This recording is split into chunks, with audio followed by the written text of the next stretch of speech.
अस्सलाम वालेकुम बच्चों, क्या हाल चाल है? ठीक ठाक हो? मिर्च मसाला विद ज़हदा के किचन में आप सबको खुश आमदीद। आज हम बनाने जा रहे हैं कीमे वाली रोटियां।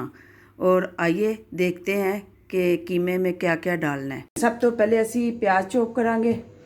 असी इनू कटन लगे हैं, कट के ते चोपर दे विच पा के ते असी प्याज चॉप कर लांगे।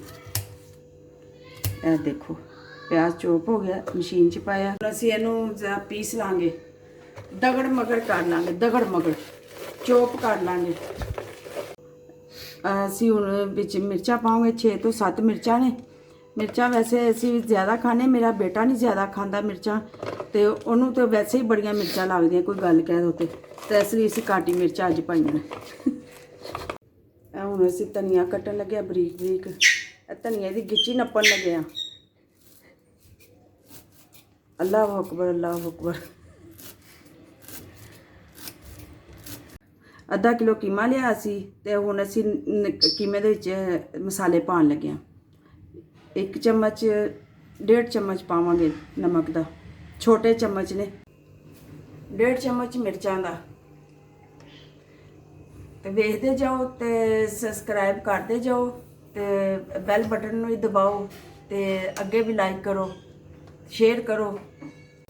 1 चम्मच सुक्का धनिया पीसिया ते थोड़ा अद्धी क चमची असी जीरे दी लांगे।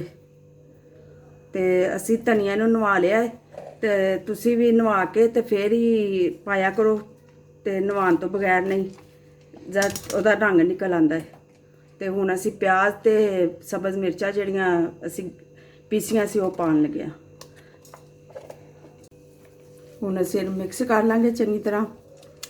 ते मेरे बच्चों, अज मेरिया बच्चियां दी फरमाइश सी कि कीमे वालियां रोटियां मामा जी बनानियां ने।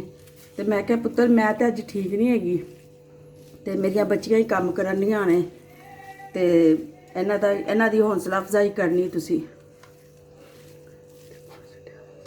ते बाहर सिट्टे वाला भी आ गया, तो ਉਹਦੀ आवाज़ भी आएगी। तो कदी कदी मेरे मिठू की भी आवाज़ आती है, तो किसी दिन मैं तुहानूं अपने मिठू नाल मिलावांगी। बहुत अच्छा मेरा मिठू है, तो मेरा नाम बहुत लैंदा है, मामा मामा करदा है। ऐसी हुण लगे हैं पेड़े करन, ते पेड़े बिल्कुल छोटे छोटे करने ने। 2 पेड़ियां दे विच जी रोटी पाई दी, कीमा पाई दा। एक कर लिया, एक होर असी करांगे, ते इंज ही असी सारे आटे दे पेड़े बना लांगे।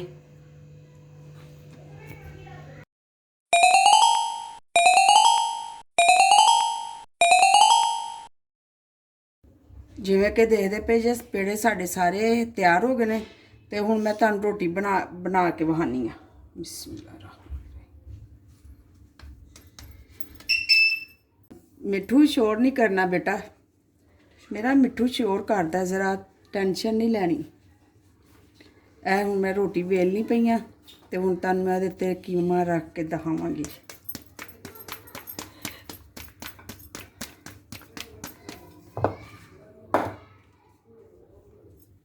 ਇਹ ਦੋਵੇਂ पीस साढ़े तैयार हो गए ने, ते हुण मैं कीमा लान लगी हाँ रोटी दे उत्ते।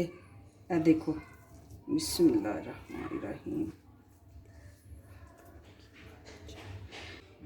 असी रोटी ते कीमा ला लिया, ते हुण तुहानूं मैं रोटी पकानी दिखानी हाँ।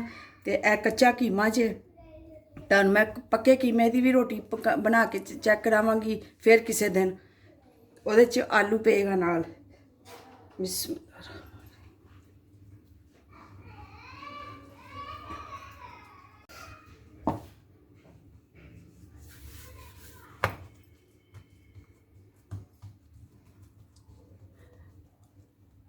हाँ जी, तो जिवें देखते पे जे कि मैं रोटी बना रही हाँ, तो चूल्हा मैं जला लिया तवे थले।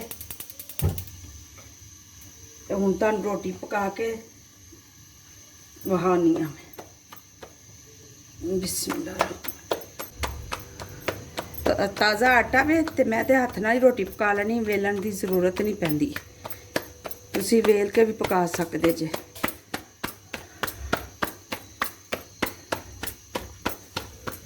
ते मैनू कमेंट करो, ते सबसक्राइब करो, बैल बटन दबा दो।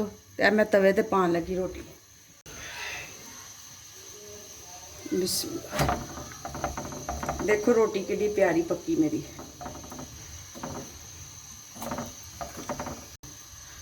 वेखते पे जे कि रोटी जो पकावो हल्का चूल्हा रख के पकावो, क्योंकि कच्चा कीमा होंदा है, फिर उन्हें पकन कीमे ने पकन लगे टाइम लैंदा है।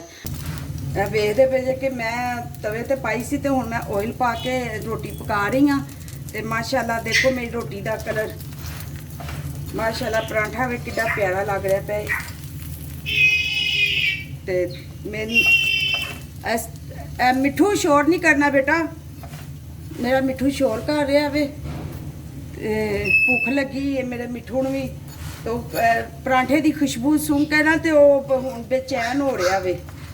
मेरा इंस्टाग्राम तो भी पेज है वे, ते ओहदे ते भी मैनू फॉलो करो। रोटी साड़ी हुण तैयार हैगी है, ते हुण देखो कि मैं इनू सर्व करन लगी हाँ। ते मेरा मिठू तो बहुत काला वे, हल्के चुल्हे ते पकानी, क्योंकि कीमा कच्चा होंदा है। तुहानूं मैं पहले भी कहा सी कीमा कच्चा होंदा है, ते इनू हल्के चुल्हे ते ही पकानी है, तो उसदा स्वाद निकलदा है।